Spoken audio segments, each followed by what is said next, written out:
Hello everyone, in this video I'll be translating and summarizing the latest Urdu broadcast by Imran Riaz Khan to make it accessible for our English-speaking audience. Let's go through the key developments and insights in Imran Riaz Khan's words. First of all, the big news is that Imran Khan had a meeting with his sisters, and the information that came out from inside is that Imran Khan has directed his party to start a movement against the government after the 10th of Muharram. I'll share the details that have surfaced so far. Imran Khan's official Twitter handle will provide a detailed update, which I'll let you know. However, the information that has come through their sisters after talking to the media is as follows. Imran Khan's sisters mentioned that today they were given just 15 minutes for a meeting. One lawyer, Zahid Abbas, was allowed to meet for 1 minute. Apart from them, Salman Safdar, Salman Akram Raja, Raja Niyazullah Niazi and others were not given any permission to meet. They say that efforts are being made to eliminate Imran Khan politically. Imran Khan has spoken about the 26th Amendment and its results are becoming clear. He said that if you steal people's votes and say that the importance of votes doesn't matter, it means martial law is in place. If government departments are set up and judges are treated this way, then the rule of law is finished. Imran Khan stated that along with this, ethics in the country have also been destroyed.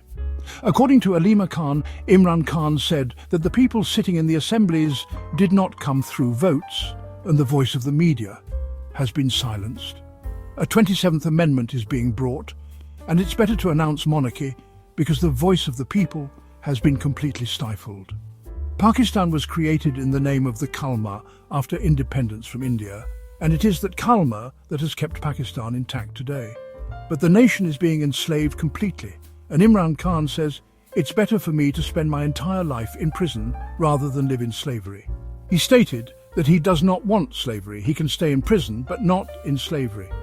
Imran Khan says that after the 10th of Muharram, he will begin a movement against this system of slavery. He appreciated the resistance shown in the Punjab Assembly and praised the opposition leader. He mentioned that currently there are 26 members on whom restrictions have been imposed. He suggested that it would be better if our assembly members set up their own assembly outside the official building. He has instructed his party to prepare for the movement after the 10th of Muharram. Imran Khan has instructed the party, especially Salman Akram Raja, on how the party should proceed. His sisters said they have already conveyed the instructions to Salman Akram Raja, who will relay them to the party. Alima Khan also mentioned that Imran Khan is being held in isolation and is not being granted his rights. Imran Khan has again complained that books are not being provided to him. When a person asks for books, it means he knows he will be staying inside. I can speak from experience because I've been in prison. You keep thinking you will remain in captivity, so you ask for books to pass the time. A person asks for books because books are a man's best companion, especially in prison. If someone knows that a deal is being struck and that they will be released, they will not ask for books. But Imran Khan continues to ask for books, which shows the regime understands that he is mentally prepared to stay inside because he is asking for books, not relief or a deal. Nawaz Sharif probably never even asked for a newspaper, and if he did, it would only be for news about himself. But Imran Khan is asking for books. He says that he is kept in solitary confinement for 22 hours and only allowed 2 hours outside. After the 10th of Muharram, the party should prepare for the protest and begin the movement. Now the question arises, is Pakistan, Tehreek-e-Insaf or PTI ready for a new protest movement? We'll talk more about this next week, but this is the news I wanted to share with you. Now negotiations are also being discussed. There is a statement that came from the court of Lahore jail, which is handwritten, and it is regarding 4 important figures: Mian Mahmud Rashid, Dr. Yasmin Rashid, Shah Mahmud Qureshi, Ijaz Chaudhry, and Umar Safraz Chima. These 5 significant leaders of Pakistan, Tehreek-e-Insaf, or PTI, have been in jail for 2 years. They have endured immense hardships, more than any other party members. Despite being medically unfit, they are still suffering, but they have not left Imran Khan's side. The statement from the Lahore jail says, and I quote, "In the wake of the country's worst crisis, the only way out is through negotiations. Negotiations should take place on all levels, political and with the establishment. To begin with, political negotiations should be conducted and the PTI leadership imprisoned in Lahore should be included in this process. No party should hinder the negotiation process, and the government will be responsible if this process fails." For the formation of the negotiation committee, It should be made easy for Imran Khan to have access so that PTI leadership can consult widely, and this process should continue consistently. They also mentioned that negotiations should happen with the government and the establishment, as Pakistan is currently trapped in a dire situation. They proposed that key leaders imprisoned in Lahore should be part of the negotiations. Additionally, if the negotiations fail, the responsibility will lie with the government. They also stressed the importance of facilitating frequent meetings with Imran Khan. However, there is another critical question here.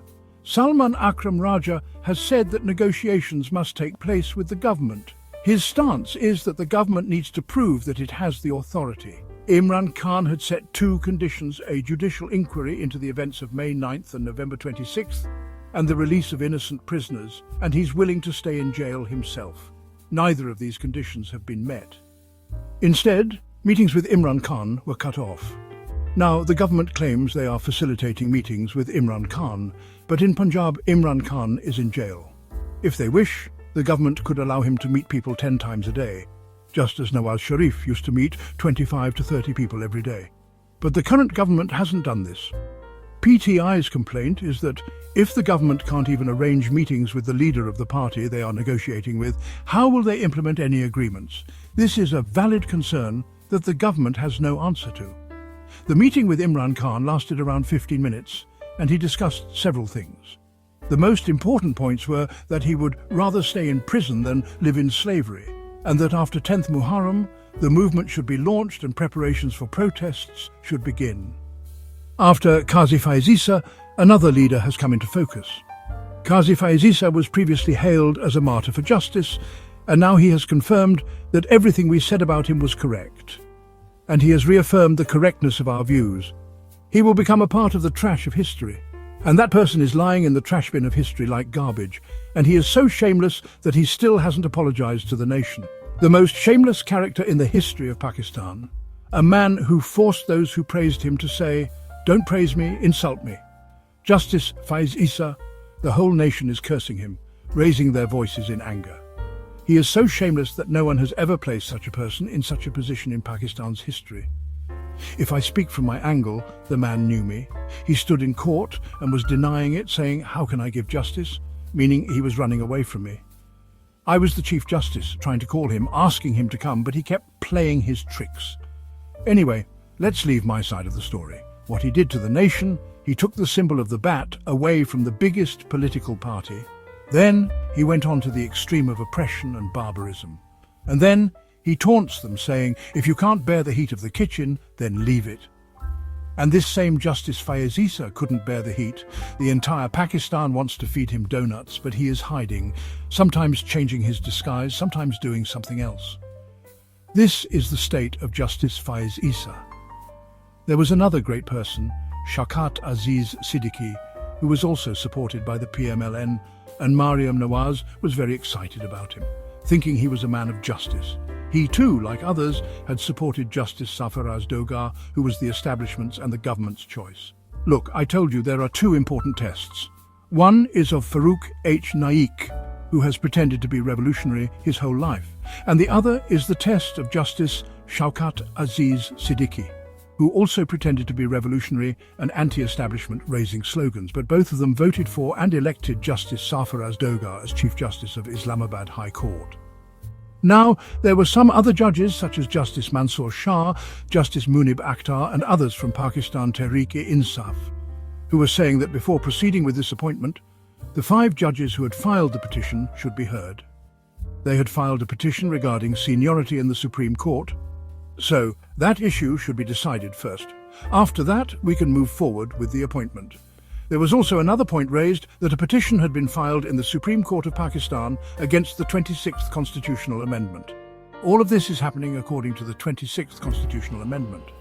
Therefore, first the petition regarding the 26th Amendment should be heard, and then this matter should proceed. Now, the 26th Amendment itself is a controversial amendment, but that case is not being heard. Instead, it is being implemented in practice. It's becoming a very strange situation. But since the establishment has control over Pakistan right now, they are running things according to their own will and not allowing anything to happen according to law and justice. Let me play the voice of a young man named Saad Rizvi. He used to protest during the time of Imran Khan's government over the rising prices of petrol. His stance was clear. If petrol prices increased, people would be forced to protest and he would announce countrywide strikes.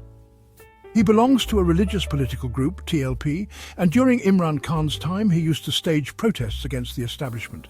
Many people witnessed these protests, including Sheikh Rashid. Now this young man used to shout that if petrol increased by 10 rupees, he would never let it happen. But over time, the price increased by 130 rupees, and this person never showed up to protest. I want to show you this pamphlet from March 2022, when the country was going through a political crisis and petrol prices were rising drastically. There was a taxi driver who complained about the price of petrol, stating how could he manage with 150 rupees per litre. But today, the same taxi driver is paying 550 rupees per litre and he hasn't said a word. This is the way the establishment, with the help of political parties, worked to overthrow Imran Khan's government. Ever since, the country has been in turmoil and nothing is being managed properly. These political leaders, particularly the corrupt ones, are showing off their wealth and power, trying to name everything after themselves: parks, hospitals, schools, roads, even public toilets. If they can do all of this, what's stopping them from putting their pictures on currency notes? This is how it is happening. A 1,000 rupee note now has Mariam Nawaz's photo on it. What do these people want? They want to make everything about themselves. Even in the case of medical colleges, they took money from the public fund and named it after themselves. How can this be justified? On the other hand, Imran Khan never did anything like that. He didn't want to put his name or photo anywhere.